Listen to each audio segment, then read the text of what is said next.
So wait, hold on, Surfbone. You're telling me that the infamous world of void that we all have been labeling as the infinite void of nothingness for years is not actually infinite? Well, yes, and this has actually been known for a couple of years now. Let's talk about it. Before we get into anything, I feel like there needs to be many clarifications that should be made before my arguments or intentions get misinterpreted. For one, this doesn't remotely affect my opinions of where I currently scale Dragon Ball Super Goku, since it doesn't affect the Battle of Gods arc and the feats that occur within it. So this is not my attempt to downplay Goku for the sake of it, as some have come to think that I do. Secondly, there's a lot I think that could be taken away from this, and for me to help elaborate on how much this changes, if any change at all, occurs to Goku's innate scaling within the series, if this translation is now considered to be the new standard. Speaking of the translation, my first exposure to this argument was when people were responding in a Twitter thread to Karthu's Dojo, another Dragon Ball YouTuber, with these two screenshots. One being from a forum website, and the other being from Reddit citing the exact raw translation, which comes from Dragon Ball Super episode 78, for those who wish to go look at it for yourself. But essentially, both made the point in how the kanji representing infinity or Mugen is not at all present within the raws for when someone just wrote down what was said. And this can also be heard within the original Japanese dub, as instead as the word eternity or eian is used.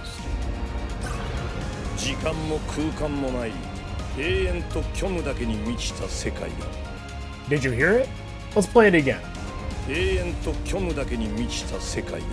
Again, if you wish to check out the episode itself, this is the timestamp of when Beerus makes the statement. By the way, I even reached out to my Japanese translator 02, which he confirms that these descriptions for the scene are accurate, and I even went so far as to reach out to Herms on Twitter, who also confirms it says eternity and explicitly not infinite. Link to that tweet is also in the description. Well, hold on, aren't the words eternity and infinity similar words anyway? Well, yes, they are synonymous for something that is unending, keyword here being synonymous, as the similarities stop there when you actually take a look at how they're both defined in English and in Japanese, as infinity or Mugen is often seen as something that has no limits, and the common uses of it relate to something with volume or an amount that has no limits. As opposed to eternity, it is related to something that has no end in reference to time, like when someone says it'll take an eternity or that something lasts for eternity.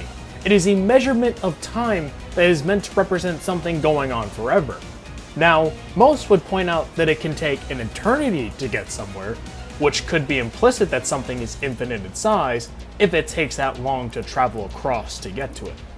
However, that doesn't seem to be implied by the text and only states that the world of void is full of eternity and emptiness, with the emphasis put on that there's nothing there and you may fight to your heart's content while within it, which is far more of a vague description than what we originally thought the translation was, as infinite nothingness suggests size as opposed to eternity and emptiness, which seems to suggest something that's eternally empty and eternally in darkness. And the only way to suggest size as being referenced is to fall back on how we previously mistranslated it as infinite, or to act like that is the only logical interpretation to come to. Remember, the context of the scene is that the descriptors of the realm are that it is filled with emptiness, eternity, and that it's devoid of space and time. Though those last two are still in debate in regards to how literal it is given the context of the Tournament of Power.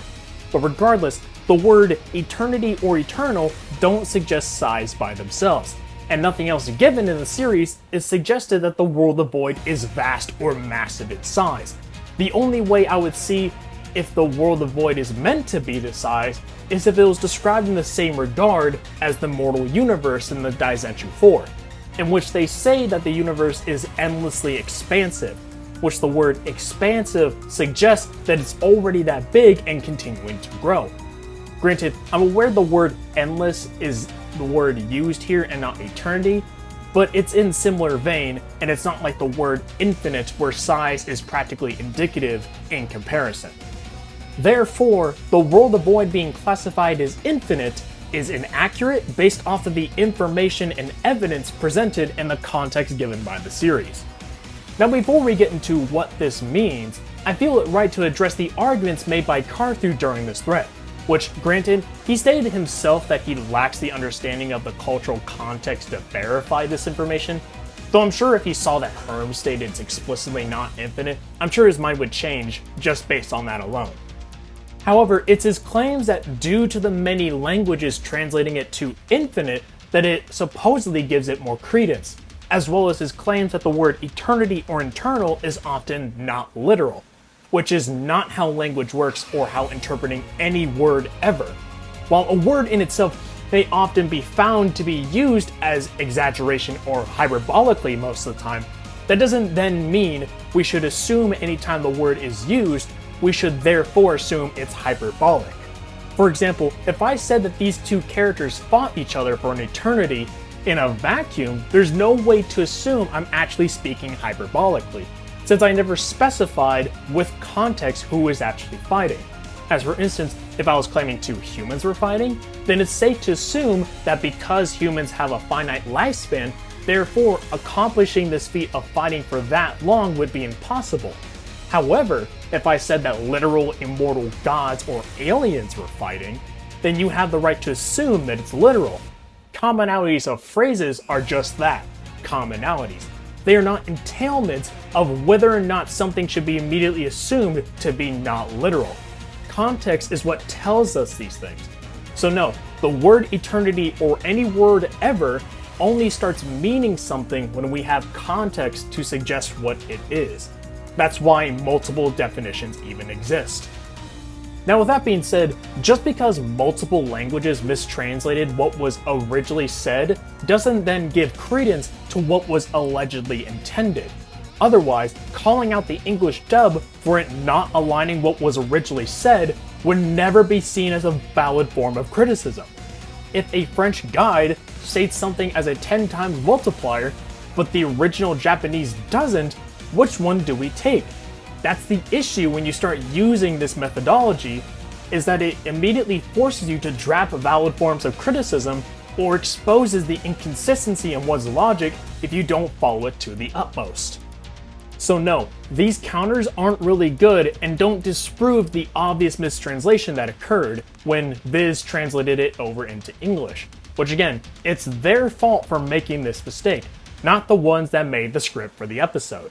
Something important to note is that Viz's translations are more meant to be localizations of a foreign text, as opposed to being direct translations from Japanese to English, which is why in some cases, from Bleach for example, they would call Rukia losing her Shinigami or God of Death powers as being the Dark Force in the Viz translations, even though the direct translation doesn't say anything along those lines.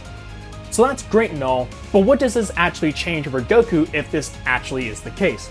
Well, inverse scaling wise, nothing, since the feat in itself was already less impressive than the Battle of Gods feat or even Champa vs Beerus. So all this does is make this even less impressive than before. And considering Goku fights Kefla, who states to be capable of destroying a universe in one shot, this doesn't change much.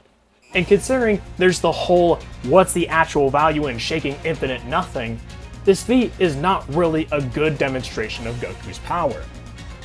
However, this does change one of the few arguments seen in regards to Goku countering Gojo's infinity, which is even the reason why Carthu called attention to the world of void being infinite on Twitter. So if this isn't the case, then this argument is now, ironically, null and void. Now hold on, this isn't me saying Gojo beats Goku now, or that I'm claiming Goku wins either. My point is that this common argument used in favor for Goku would now be seen as invalid. Now, maybe in the future I will cover Goku vs Gojo when JJK runs its full course, but in the meantime, I hope you all enjoyed this video and found it informative. I promise I don't actually hate Goku, I just don't like bad arguments. But until the next one, thank you all for watching, and class is dismissed.